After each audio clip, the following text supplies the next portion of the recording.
विशाल हा मध्यमवर्गीय घरातील मुलगा होता, पण गेल्या काही दिवसांपासून वाईट संगत मिळाल्यामुळे त्याच्या अभ्यासाच्या मार्गावरून भरकटला होता.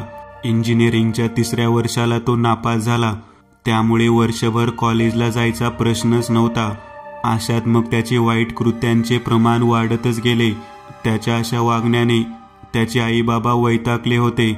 कितीही समजावले तरी विशाल त्याला हवे तेच करत होता.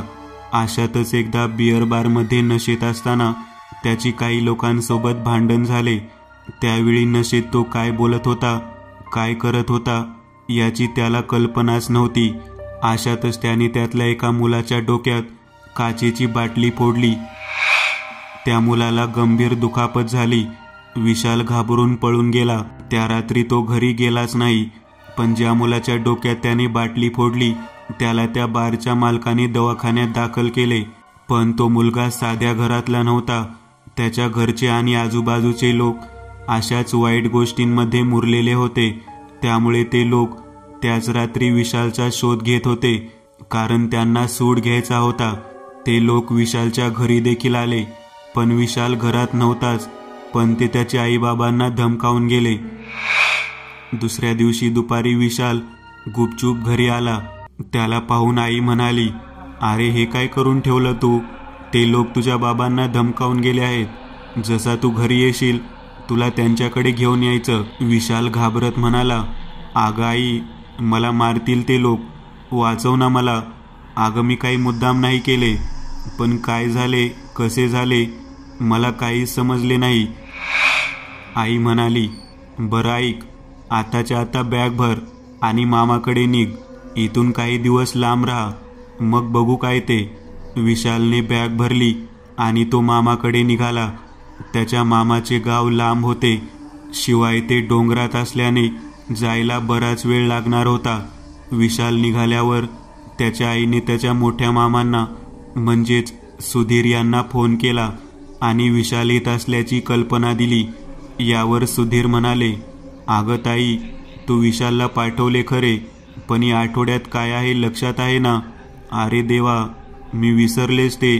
कपाळाला हात मारत विशालची आई म्हणाली. सुधीर म्हणाले, "आता निघालाच आहे तो तर राहू दे, मी पाहतो काय करायचं ते." त्या दिवशी रात्री विशाल मामाकडे पोहोचला. बऱ्याच वर्षांनी तो तिथे आला होता, पण गावामध्ये काही बदल झालेला दिसत नव्हता. विशालचे आजोळी कुटुंब मोठे होते. त्याची आजी, 3 मामा, त्यांच्या बायका, त्यांची लहान मुले असे जवळपास 12 जण होते. त्यांचा बंगला देखील भव्य होता. त्या गावात तो बंगला शोभतच नव्हता. जवळपास 60 वर्षापूर्वी त्याच्या पणजोबांनी तो बंगला बांधला होता. लहान असताना विशाल कित्येक वेळा त्या बंगल्यात फिरताना हरवला होता. कित्येक खोल्या तर तशाच पडून असायच्या. शिवाय बंगल्याच्या मागे देवराई होती, पण त्याला कधीच तिथे जाता आले नाही. त्यालाच काय, घरातल्या कोणालाच तिथे जाण्याची परवानगी नव्हती. त्या देवराईला भले मोठे तारेचे कुंपण होते. एक मोठे गेट होते, जे कायम कुलूप बंद असायचे. विशालने कायमच ते गेट बंद पाहिलेले, पण आत फक्त झाडे असल्याने त्याने कधी फार विचार केला नव्हता. तो रात्री 11ला पोहोचला होता, त्यामुळे आल्यावर थोडेसे जेवला आणि मग सुधीर यांनी त्याला त्याची खोली दाखवली. थकल्यामुळे तो लगेच झोपी गेला. दुसऱ्या दिवशी सकाळी तो थोडा उशिराच उठला. तो उठून दिवाणखान्यात आला. तिथे त्याचे 3 मामा सोबत नाश्ता करत होते. सर्वात मोठे सुधीर, मग दुसरे वैभव आणि तिसरे संतोष. त्यांच्यासोबत औपचारिक बोलणे झाले. त्यानंतर आवरून झाल्यावर विशाल त्याच्या आजीला भेटला. आजीचे वय झालेले, पण अजूनही त्या नीट बोलत चालत होत्या. असेच बरेच बोलणे झाल्यावर आजी म्हणाल्या, "बाळा, त्या मागच्या देवराईमध्ये जायचं नाही हा."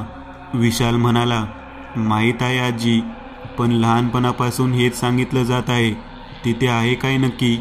आजी म्हणाल्या, "अरे, देवराई म्हणजे देवाच्या नावाने सोडलेले जंगल. तिथे माणसाचा वावर कशाला पाहिजे? देव रागावतील ना मग, आणि देवांचा राग आपल्यासारख्या माणसांना झेपेल का?" विशालला त्याबद्दल काहीच वाटत नव्हते. तो म्हणाला, "बरं आजी, मला असाही तिथे जायची इच्छा नाही. दिवसभर विशाल असाच इकडे तिकडे फिरत होता. घरात काही वेळ घालवला. त्या दिवशी संध्याकाळी तिन्ही मामा शेतातून घरी आले. त्यावेळी सुधीर म्हणाले, विशाल, आज जेवण करून लवकर झोप. आम्हाला आज रात्री शेतात जायचे आहे, त्यामुळे आम्ही इथे नसू. तू रात्रीचा उठून बाहेर येऊ नको. इथे कोणी नसेल कदाचित. यावेळी वैभव अडखळत म्हणाले, अरे इथे लांडगे येतात, त्यांचा बंदोबस्त करायचा आहे. आम्ही असलो तर गड्यांना हुरूप येतो. विशाल हा फार विचार करत नव्हता. त्याला हे सगळं छान वाटत होतं. खायचं, प्यायचं आणि झोपायचं. त्या रात्री त्याने जेवण केले आणि झोपला. पण रात्री 11च्या दरम्यान त्याला जाग आली. तो वरच्या मजल्यावरच्या खोलीमध्ये झोपला होता, पण खाली कसली तरी गडबड चाललेली. ते पाहण्यासाठी विशालने दरवाजा उघडला. त्याला मामाने सांगितलेले लक्षात होते, पण विशाल कोणाची ऐकणारा मुलगा नव्हता. वरच्या मजल्यावर एका खांबामागे लपून तो पाहत होता. दिवाणखान्यात टेबलवर बरेच कसले तरी सामान ठेवले होते. त्यातले काही सामान पूजेचे होते, तर काही खायचे. शिवाय संतोष फावडे घमेले घेऊन येताना त्याला दिसला. विशालला काहीच समजले नाही. हे सर्व काय चालले आहे? दिवाणखान्यात त्याचे तिन्ही मामा जमले होते. ते आपापसात काहीतरी बोलत होते, पण त्यांचा आवाज विशालला ऐकू येत नव्हता. इतक्यात सुधीर त्यांच्या खोलीमध्ये गेले आणि काही वेळात हातात कसली तरी छोटी पेटी घेऊन परत आले. त्यानंतर सर्व सामान घेऊन ते तिघे स्वयंपाकघरात गेले. बराच वेळ ते आले नाही. यावरून विशालला समजले की ते स्वयंपाकघरातून मागच्या दाराने बाहेर गेले आहेत. विशालची उत्सुकता चाळवली. तो देखील खाली आला आणि स्वयंपाकघरातून मागच्या दाराने बाहेर पडला. त्याला दिसले तिथे काही अंतरावर देवराईजवळ ते तिघे उभे होते आणि सुधीर यांनी त्या पेटीमधून काहीतरी काढले. सर्वत्र अंधार आणि शांतता होती, पण तिथे वैभव आणि संतोष मोठे टॉर्च घेऊन उभे होते. त्यामुळे ते जे काही करत होते विशालला ते सर्व नीट दिसत होते. सुधीर यांनी पेटीमधून चावी काढली आणि त्या गेटचे कुलूप उघडले. सर्व सामान घेऊन ते तिथे आत गेले. त्यांच्या मागोमाग विशाल देखील लपत आत गेला. बराच अंधार असल्याने तिथल्या दाट झाडीमध्ये त्याला सहज लपता येत होते. काही अंतर चालल्यावर ते लोक एका ठिकाणी थांबले. विशाल काही अंतरावर लपून ते सर्व पाहत होता. तिथे एक विचित्र दगड ठेवलेला. वैभव आणि संतोष यांनी तो दगड उचलून बाजूला ठेवला. त्यानंतर फावड्याने जमीन खोदू लागले. थोडे अंतर खोदल्यावर त्यांना एक मध्यम आकाराची पेटी मिळाली. त्यांनी ती पेटी उघडली. आत जवळपास 2 फूट उंच एक विचित्र आकाराची सोन्याची मूर्ती होती. पूर्ण मूर्ती भंडाऱ्याने माखलेली. सुधीर यांनी आणलेल्या साहित्यामधून एक सुरा घेतला आणि त्यांच्या अंगठ्याजवळ कापले. मग त्यांनी त्यांच्या रक्ताचा त्या मूर्तीला टिळा लावला. त्यानंतर त्यांनी इतर साहित्य काढले. त्यातील बरेच साहित्य हे श्राद्धाचे होते. ते साहित्य तिथे मूर्तीसमोरच जमिनीवर मांडले. त्यानंतर नैवेद्य दाखवला. सोबत आणलेला काही भंडारा त्या मूर्तीवर टाकला. थोड्या वेळात त्यांचे काम झाले. मग पुन्हा ती मूर्ती पेटीमध्ये ठेवली आणि जमिनीत पुरली. तो दगड होता तसाच ठेवला. विशालला जाणवले की ते लोक काहीच वेळात निघणार आहेत, त्यामुळे तो गुपचूप परत निघाला. ते लोक निघायच्या आधीच तो मुख्य गेटमधून बाहेर पडला आणि त्याच्या खोलीमध्ये गेला. काही वेळा सर्व सामानावरून ते तिघे घरी आले. विशालच्या डोळ्यांसमोर ती सोन्याची मूर्ती फिरत होती. जवळपास 8 ते 10 किलो वजनाची ती मूर्ती असेल. त्या मूर्तीची किंमत लाखांमध्ये येईल याचा विशालला अंदाज होता. त्यामुळे त्याने ठरवले ती मूर्ती चोरायची. असेही त्या देवराईमध्ये कधी कोण जात नव्हते आणि आता त्याने जो प्रकार पाहिला तो सगळा त्याला थोतांड वाटत होता. गावामध्ये लोक नको त्या गोष्टीला महत्त्व देतात असे त्याला वाटत होते. त्याने सर्व गोष्टी पाहिल्या असल्याने त्याला काय करायचे याची कल्पना होती. दुसऱ्या दिवशी सर्व मामा शेतात गेले आणि त्याच्या मामी स्वयंपाकघरात काम करत होत्या. हीच संधी साधून तो सुधीर यांच्या खोलीमध्ये गेला. त्याला ती काल पाहिलेली छोटी पेटी हवी होती, जिच्या त्या देवराईच्या कुलपाची चावी होती. तो सुधीर यांच्या खोलीमध्ये पाहू लागला. बराच वेळ शोधल्यावर त्याच्या लक्षात आले, खोलीमधल्या कपाटाला खाली एक चोर कप्पा आहे, जो सहज लक्षात येत नाही. त्याने तो कप्पा उघडला. अपेक्षेप्रमाणे त्याला ती पेटी मिळाली. त्याने ती चावी घेतली आणि पेटी तशीच ठेवून दिली. त्या दिवशी रात्री 12 नंतर विशाल ती चावी घेऊन बाहेर पडला. सर्वजण झोपले असल्याने त्याला कोणी पाहत नाही याची त्याला खात्री होती. तो मागील दाराने बाहेर पडला आणि देवराईचे कुलूप उघडले. शेजारी पडलेले एक फावडे घेतले आणि दुसऱ्या हातात एक छोटी टॉर्च घेऊन तो चालला होता. त्याच्या मनात भीतीचा लवलेशही नव्हता, पण त्याच्या मनात हव्यास मात्र नक्की होता. त्या दगडाजवळ पोहोचल्यावर त्याने तो दगड बाजूला केला आणि काही माती खोदून बाजूला केली. त्याला ती पेटी दिसली. त्याने तिथेच ती पेटी उघडली. आत ती सोन्याची मूर्ती होती. त्याच्या चेहऱ्यावर एक हास्य पसरले. त्याने ती मूर्ती बाजूला नेऊन ठेवली. जसा तो ती मूर्ती घेऊन बाजूला गेला तसा वातावरणात बदल झालेला. इतका वेळ वाहणारा वारा थांबला होता. रातकिड्यांचे आवाज बंद झालेले. जणू काही त्यांना देखील कशाची तरी चाहूल लागलेली. ती मूर्ती ठेवून तो पुन्हा त्या खड्ड्याजवळ आला. त्याने ती पेटी तशीच आत ठेवली आणि माती सरकवून त्यावर तो दगड होता तसा ठेवून दिला. एका कापडात त्याने ती मूर्ती गुंडाळली आणि तो घराकडे परत निघाला. जसजसा तो पुढे चालत होता त्याच्या मागे मातीत 6 पावले उमटत होती. काही क्षण त्याला जाणवले त्याच्या मागे कोणीतरी आहे. त्याने मागे वळून पाहिले, पण मागे कोणीच नव्हते. तो गेटमधून बाहेर आला. त्याने कुलूप लावून ते फावडे होते तिथे ठेवून दिले. तो त्याच्या खोलीमध्ये आला. आता त्याने त्या मूर्तीवरील कापड काढले. तो ती मूर्ती निहाळू लागला. विचित्र मूर्ती होती ती. कसला तरी विचित्र मानवी आकार, हातात तलवार, पण ती मूर्ती पूर्ण भरीव सोन्याची होती याची त्याला कल्पना आलेली. ती मूर्ती त्याने कापडात गुंडाळून कपाटात ठेवली आणि तो झोपी गेला. रात्री 3 वाजता संतोषच्या खोलीचा दरवाजा वाजला. आत संतोष, त्याची बायको स्वाती आणि 8 वर्षांची मुलगी सोनाली झोपलेले. कोणीतरी घरातले असेल असे समजून संतोषांनी दरवाजा उघडला, पण बाहेर कोणीच नव्हते. फक्त दरवाजाजवळ माती पडलेली. इतक्यात त्याला मागून कोणीतरी धक्का दिला. तो खोलीमधून बाहेरच्या बाजूला जमिनीवर पडला आणि दरवाजा आपोआप बंद झाला. संतोषला काहीच समजले नाही. तो हापकून इकडे तिकडे पाहू लागला. त्याला समोर जिन्यावर कोणीतरी बाई दिसली. त्याला वाटलं घरातील कोणी असेल, पण ती बाई ना खाली उतरत होती ना वरती जात होती. संतोषला आश्चर्य वाटले. तो जिन्याकडे गेला. त्या बाईजवळ पोहोचला. एक कसली तरी मळकट नऊवारी घातलेली तिने. डोक्यावर पदर होता. अचानक तो पदर बाजूला झाला. समोरील दृश्य पाहून संतोषला धक्काच बसला. तिचा चेहरा रक्तमिश्रित मातीने बनलेला वाटत होता. तिचे डोळे पूर्ण पांढरे होते. संतोष घाबरून पळायला लागला. तोच जिन्याच्या पायरीवरून त्याचा पाय सटकला आणि तो घरंगळत खाली आला. त्याचे डोके गरगरत होते. तो तसाच पडून होता.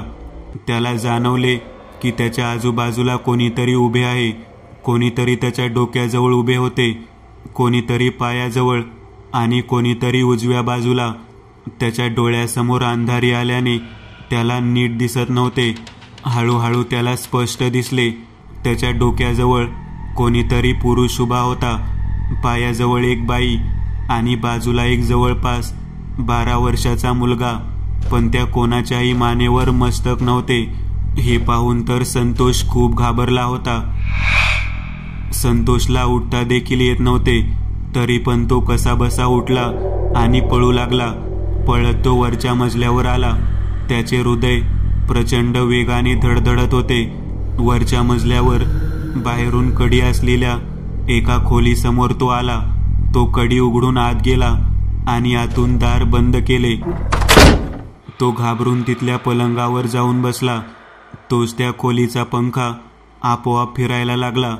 त्याने घाबरून वर पाहिले तर पंख्यावर तोच शीर नसलेला लहान मुलगा बसलेला आणि पंख्यासोबत तो पण फिरत होता.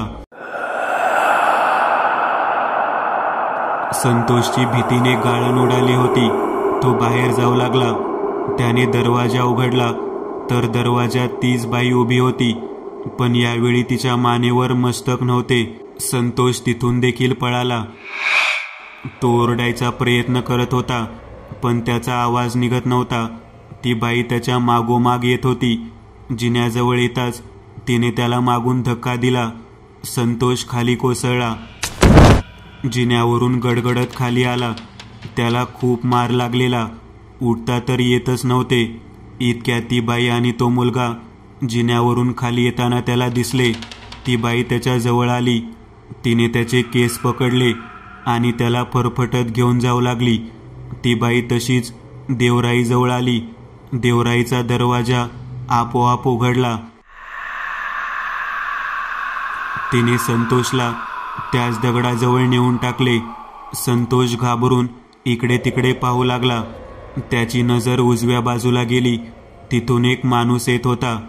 त्याला मस्तक नव्हतेच, पण त्याच्या एका हातात मस्तक होते आणि दुसऱ्या हातात तलवार. तो संतोष जवळ आला. संतोष हालू शकत नव्हता. त्याचे डोके त्याच दगडावर होते. त्या माणसाच्या हातातील तलवार वर उगारली गेली आणि पुढच्या क्षणी संतोषचे शिर धडावेगळे झाले. तिथे विशाल झोपला होता. अचानक त्याला एका विचित्र स्वरात आवाज येऊ लागला, मला रक्त हवंय, मला रक्त हवंय. त्याला समजत नव्हते हा आवाज येतोय कुठून. त्याने पलंगाच्या बाजूला पाहिले तर तिथे तीच सोन्याची मूर्ती होती आणि आवाज तिच्यातूनच येत होता. विशाल घाबरला आणि पळू लागला. तोच ती मूर्ती त्याच्या समोर आली. पुन्हा त्यातून आवाज आला, घाबरू नको, तू मला मदत कर, मी तुला मदत करेन. तुझ्यात असलेला लोभ मला दिसतोय. तुला हवं ते देईन मी, पण मला रक्त हवंय. विशाल अजूनच घाबरला आणि झोपेतून उठला. त्याला हे स्वप्न पडलेले पण जवळपास सत्यच वाटत होते. त्याने कपाट उघडले. त्याला आश्चर्याचा धक्काच बसला, कारण ती मूर्ती कपाटात उभी होती. झोपताना त्याने ती मूर्ती कापडात गुंडाळून ठेवलेली आणि त्याच्याशिवाय त्या खोलीमध्ये अजून कोणी नव्हतेच. आता मात्र विशाल घाबरला होता, कारण त्याला जे स्वप्न पडलेले ते खरे तर सत्यच होते. ती मूर्ती त्याच्यासोबत खेळ खेळत होती.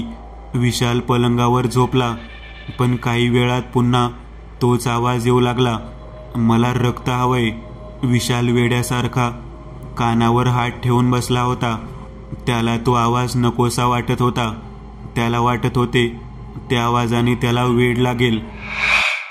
दुसरीकडे वैभव त्यांच्या खालील मजल्यावर असलेल्या खोलीमध्ये झोपलेले. त्यांच्यासोबत त्यांची बायको माधवी आणि मुलगी पूजा झोपलेले.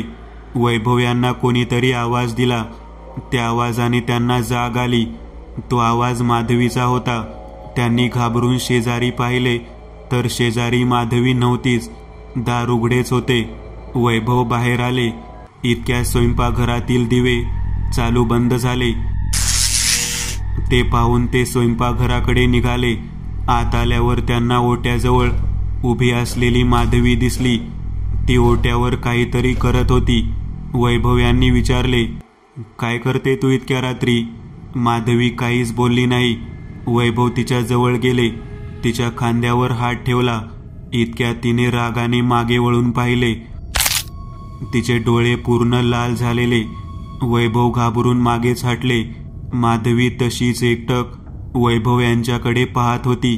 ती ना जागची हालत होती ना तिची नजर हालत होती. ती तशीच मान वळवून एकटक वैभवकडे पाहत होती. वैभव त्या नजरेने भेदरलेले होते. काय करावं हे त्यांना कळत नव्हते. ते पुन्हा स्वयंपाक खोलीच्या बाहेर आले आणि सुधीर यांच्या खोलीकडे निघाले.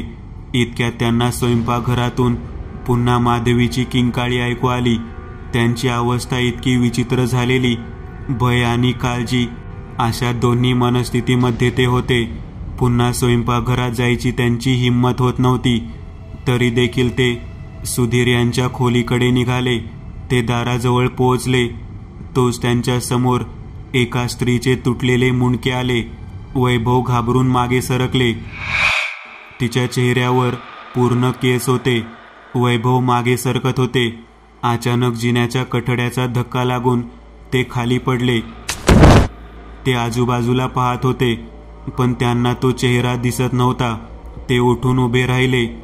इतक्या त्यांच्या मागून तो लहान मुलगा पळत गेला. त्या मुलाला अंधारात गडप होताना त्यांनी पाहिले. ते अजूनच भेदरले. ते मोठ्याने ओरडणारच होते तोच त्यांच्या समोर तो शीर नसलेला पुरुष आला आणि त्याने त्यांचा गळा पकडला. त्यांचा आवाज बाहेर पडतच नव्हता. अचानक तो पुरुष गायब झाला. पण वैभव यांचा आवाज मात्र गेला होता. भीतीने त्यांचे अंग थरथरत होते. आता त्यांच्यासोबत जे काही घडले हे त्यांना समजायला बराच वेळ गेला.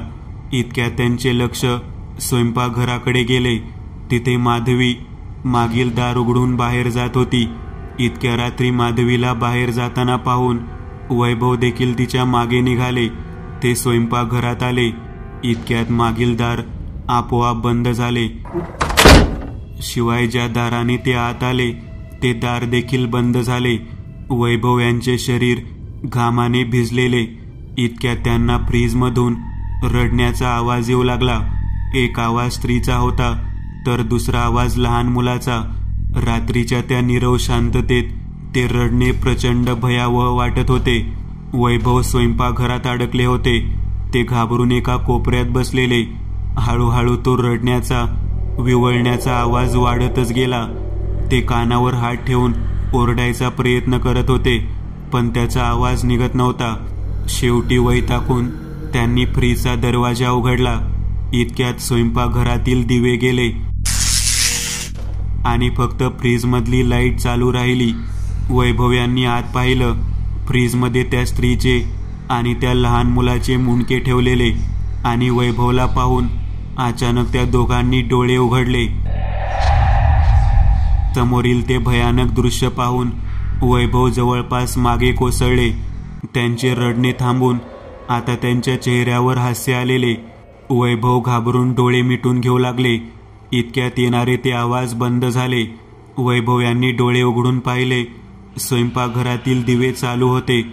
फ्रीजमध्ये पण आता ती मुंडकी नव्हती. ते उठले आणि त्यांनी मागील दार उघडायचा प्रयत्न केला. ते दार उघडले. माधवीला शोधण्यासाठी वैभव बाहेर आले पण त्यांना कुठेच माधवी दिसत नव्हती. बाहेर फक्त चंद्राचा प्रकाश होता. वैभव यांनी लांब पाहिले. त्यांना देवराईचे गेट उघडे असलेले दिसले. त्यांना असे वाटले माधवी देवराईमध्येच गेली असेल. त्यांच्या अंगावर काटा आला. कारण इतक्या रात्री त्या देवराईमध्ये एकट्याने जायची हिंमत त्यांच्यात नव्हती. पण माधवीसाठी त्यांना तिथे जाणे भाग होते. ते त्या गेटमधून आत आले. आत झाडांमुळे खूप थोडा चंद्रप्रकाश जमिनीपर्यंत पोहोचत होता. त्यांना कुठेच माधवी दिसत नव्हती. ते चालत त्या दगडापर्यंत आलेले. त्यांना त्याच दगडावर बसलेली माधवी दिसली. ती शून्यात काहीतरी पाहत होती. ते घाबरत तिच्या जवळ गेले. ते बोलायचा प्रयत्न करत होते. अचानक इतका वेळ बंद असलेला त्यांचा आवाज पुन्हा निघाला. त्यांनी आवाज दिला पण ती काहीच प्रतिक्रिया देत नव्हती. इतक्यात तिने मागे वळून पाहिले. तिची नजर साधीच होती पण त्यात काहीतरी वेगळेपणा होता. ती म्हणाली, "आओ या ना इथे. तिथे काय करताय? इथे बसा येऊन." वैभवला तर काही समजत नव्हते. त्याचा मेंदू आता सारासार विचार करण्याच्या मनस्थितीमध्ये नव्हताच. माधवी असे का वागते याचा विचार ते करत होते पण त्यांना काहीच समजत नव्हते. ते म्हणाले, "तू तिथे काय करते? चल घरात तू." माधवी हसत म्हणाली, "मी इथे काय करते? अहो मी तर इथेच असते." वैभवला आता अजून भीती वाटत होती. ते माधवीजवळ गेले. तिचा हात पकडला आणि तिला ओढू लागले. माधवी काही जागची हालत नव्हती. तिची नजर समोरच रोखलेली. वैभव म्हणाले, चल माधवी, उठ लवकर. माधवी त्यांच्याकडे न पाहतच म्हणाली, खूप घाई झालेली दिसते बायकोला न्यायची. तिने आता वैभवकडे पाहिले. तिची नजर पुन्हा तशीच भयानक झालेली. डोळे जणू काही आग ओकत होते. ज्या हाताने वैभवने तिचा हात पकडलेला तो हात तिने पकडला आणि मनगटापासून पिरगाळला. वैभव यांच्या तोंडून एक किंकाळी बाहेर पडली. त्यांचे मनगट मोडले होते. हात पूर्ण लटकत होता. त्यांना नीट बोलता पण येत नव्हते. अचानक माधवी खाली कोसळली. वैभव यांना काहीच समजले नाही. ते कसेबसे तिथे गेले. तोच त्यांना मागून धक्का बसला. ते कोसळले. त्यांनी मागे वळून पाहिले. अंधारात फार काही दिसत नव्हते, पण मुंडके नसलेली ती स्त्री त्यांना स्पष्ट दिसली. ती त्यांच्या पायाजवळच उभी होती. वैभव यांची भीतीने बोबडीच वळली. त्यांना उठायचे होते, पण हात टेकवून उठता येत नव्हते. इतक्यात वरून झाडावरून त्या लहान मुलाने त्यांच्या छातीवर उडी मारली. प्रचंड दणक्याने त्याच्या बरगड्या मोडल्या. त्या मुलाच्याही मानेवर शीर नव्हते. वैभव यांना प्रचंड वेदना होत होत्या. तो मस्तक नसलेला मुलगा त्यांच्या छातीवर उभा होता. वैभव त्याला पाहू शकत होते, पण काहीही करायची त्यांची अवस्था राहिली नव्हती. वेदनेने ते कणत होते. इतक्यात त्यांची नजर उजव्या बाजूला गेली. हातात तलवार घेऊन मस्तक नसलेला एक पुरुष त्यांच्या जवळच उभा होता. वैभव यांना त्यांची नियती समजली होती. त्यांनी डोळे मिटले. पुढच्या घटकेला त्यांचे देखील मस्तक धडा वेगळे झाले. तिकडे विशाल कानावर हात ठेवून बसला होता. इतक्यात त्या कपाटाचा दरवाजा उघडला. विशालने तिकडे पाहिले. ती मूर्ती आपोआप कपाटामधून बाहेर आली. हे पाहून विशाल प्रचंड घाबरला. ती मूर्ती त्याच्या समोर आली आणि पुन्हा तेच बोलू लागली, मला रक्त हवंय. विशालला असला अनुभव पहिल्यांदाच आलेला. त्याला काय करावे हेच समजत नव्हते. त्या मूर्तीमधून येणारा आवाज त्याच्या सहनशक्ती पलीकडचा होता. ती मूर्ती त्याच्या समोरच होती, पण काय करावे हे कळत नसल्याने तो तसाच बसून राहिला. सकाळी 4 नंतर येणारे आवाज बंद झाले. त्याने डोळे उघडून पाहिले तर ती मूर्ती तिथे नव्हती. तो घाबरत कपाटाजवळ गेला आणि त्याने आत पाहिले. आत कापडात ती मूर्ती तशीच होती. त्याने ठरवले होते जे काही त्याने केलंय ते सगळं सुधीर मामाला सांगायचे. तो तसाच पलंगावर पडून राहिला. सकाळी कधीतरी त्याला झोप लागली. त्याला स्वातीच्या आवाजाने जाग आली. ती त्याच्या खोलीचा दरवाजा उघडत होती. त्याचे घड्याळाकडे लक्ष गेले. 8 वाजले होते. त्याने खोलीचा दरवाजा उघडला. बाहेर त्याची स्वाती मामी उभी होती. तो म्हणाला, काय झालं मामी, अशी काळजीत का वाटते? स्वाती म्हणाली, अरे आमचे हे वैभव भाऊजी आणि माधवीताई कुठे सापडत नाहीये. घरातले सगळे त्यांना शोधत आहेत. विशाल आणि स्वाती खाली आले. घरात सगळ्यांची धावपळ सुरू होती. इतक्या सुधीर यांचे लक्ष मागे देवराईच्या गेटकडे गेले. ते उघडेच होते. त्यांना धक्काच बसला. सुधीर म्हणाले, ते गेट कोणी उघडले? देवराईचे गेट कधीच उघडे नसते. विशाल गप्पच राहिला. खरं तर त्याला देखील काही समजत नव्हते, कारण रात्री येताना त्याने गेट बंद केलेले. सुधीर त्यांच्या खोलीमध्ये गेले आणि लगेच परत आले. त्यावेळी बाहेर स्वाती, विशाल, सुधीर यांची बायको सुजाता आणि त्यांची आई आशा हे सगळे होते. सुधीर म्हणाले, माझ्या खोलीमध्ये असणारी देवराईची चावी देखील नाहीये. हे सगळं काय चाललं आहे काही समजेना. आशा म्हणाल्या, अरे आधी देवराईमध्ये जाऊन तर पहा, कदाचित तिघे तिथे असतील. सुधीर, विशाल, सुजाता, स्वाती सगळेच देवराईकडे निघाले. देवराईमध्ये ते त्या दगडाजवळ आले. तिथे त्यांना माधवी बेशुद्ध पडलेली दिसली. स्वाती धावत घरी गेली आणि पाणी घेऊन आली. माधवीच्या चेहऱ्यावर पाणी मारल्यावर ती शुद्धीत आली. सुधीर म्हणाले, काय झालं माधवी, तू इथे काय करते? माधवी अडखळत म्हणाली, मला काहीच आठवत नाहीये. मी तर खोलीमध्ये झोपले होते. इतक्या सुजाताची नजर समोर झाडावर गेली. ती मोठ्याने किंचाळली आणि बोट दाखवत म्हणाली, ते पहा तिथे. सर्वांनी तिकडे पाहिले. त्या झाडावर संतोष आणि वैभव यांचे शीर नसलेले देह लटकत होते. सर्वांना धक्का बसला होता. सुधीर रडतच म्हणाले, हे कसे काय झाले? हे कसे होऊ शकते? हे काम त्यांचंच आहे, पण ते मोकळे नाहीत. विशालला काही समजले नाही. तो म्हणाला, काय बोलताय तुम्ही नक्की मामा? सुधीर म्हणाले, विशाल, एक काम कर, बाहेरचे फावडे घेऊन ये आणि मी सांगतो तिथे खोद. तिथे ती मूर्ती आहे का हे पाहायचे आहे मला. विशाल घाबरतच म्हणाला, ती सोन्याची मूर्ती का? सुधीर यांनी रागाने विशालकडे पाहिले. तुला कसं माहीत हे? विशाल रडतच म्हणाला, मी काल रात्री ती मूर्ती तिथून काढली आणि माझ्या सोबत नेली. सुधीर यांनी कपाळावर हात मारला आणि म्हणाले, अरे पण तुला कसं माहीत त्या मूर्तीबद्दल? विशालने रडतच सगळा प्रकार त्यांना सांगितला. यावर सुधीर म्हणाले, अरे मूर्खा, तुला माहीत आहे का तू काय केलंय? हे माझे भाऊ बघ, यांची अवस्था तुझ्यामुळे झाली आहे. विशाल म्हणाला, पण मला काहीच माहीत नाही. सुधीर यांनी आजूबाजूला पाहिले. स्वाती चक्कर येऊन पडलेली. माधवी रडत होती. सुजाता तिथेच रडत उभ्या होत्या. सुधीर म्हणाले, आपल्याला हे घर वाचवायला हवे. कालच्या रात्री हे 2 बळी गेलेत, आज आपले जातील. त्यानंतर सुधीर यांनी शेजाऱ्यांना बोलावून घेतले. शेजाऱ्यांनी ते देह खाली काढले आणि पुढील संस्काराची तयारी सुरू केली.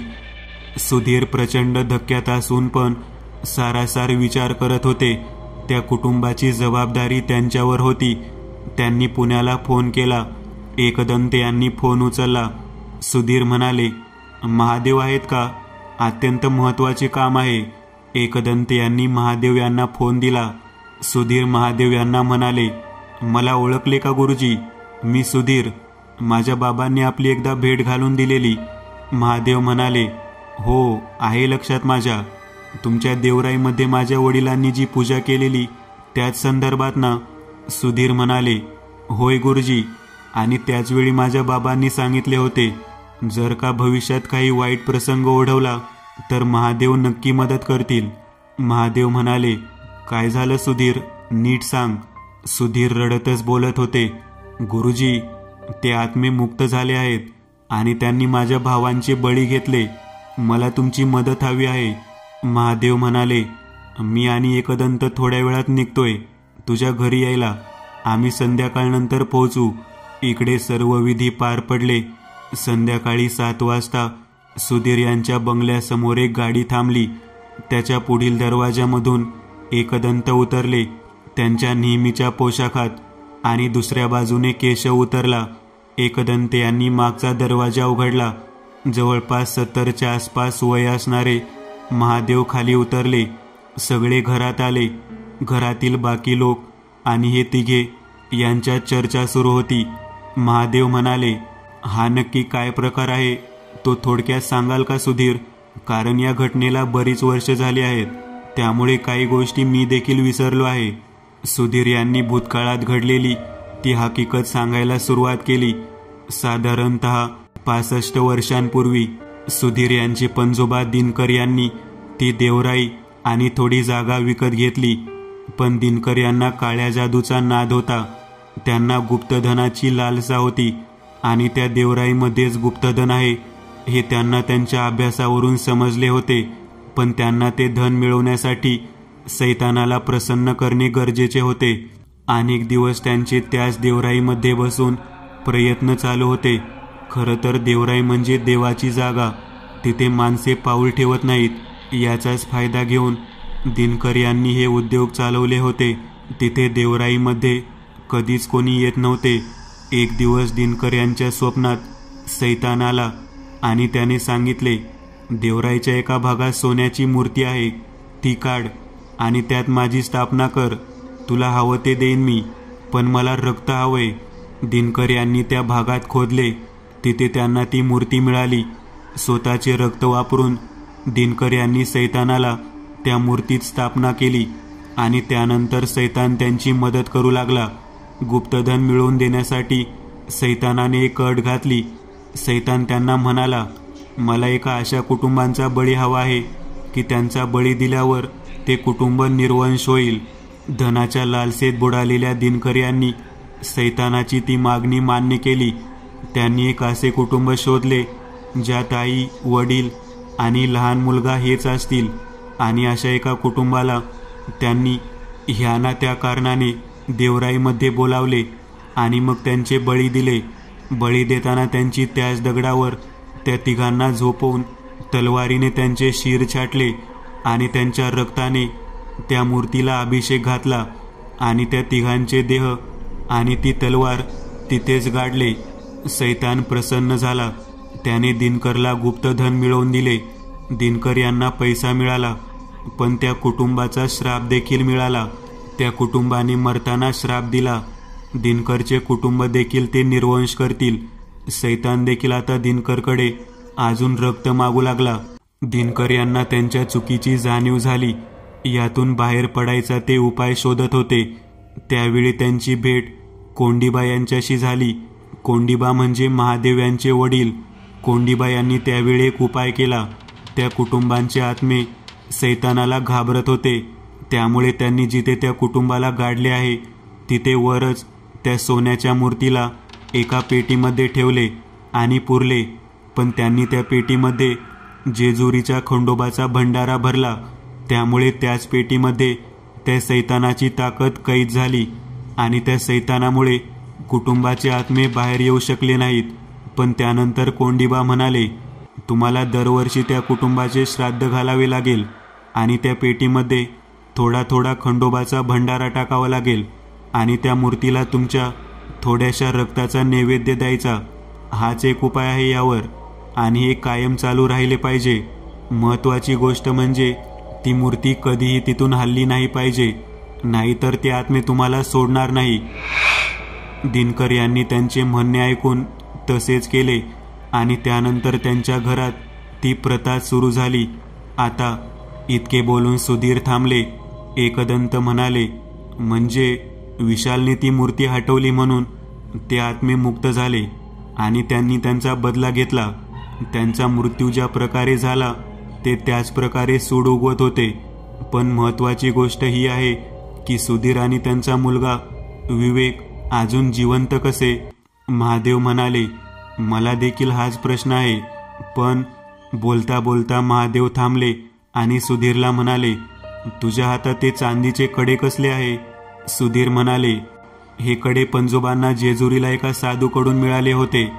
त्यांच्याकडून आजोबांना आणि मग माझ्या बाबांना आणि मग मला मिळाले. महादेव म्हणाले, याच कड्याने तुझा जीव वाचवला आहे, नाहीतर काल रात्री तुझाच बळी सर्वात आधी गेला असता. सुधीर म्हणाले, मग आता काय करायचे आपण?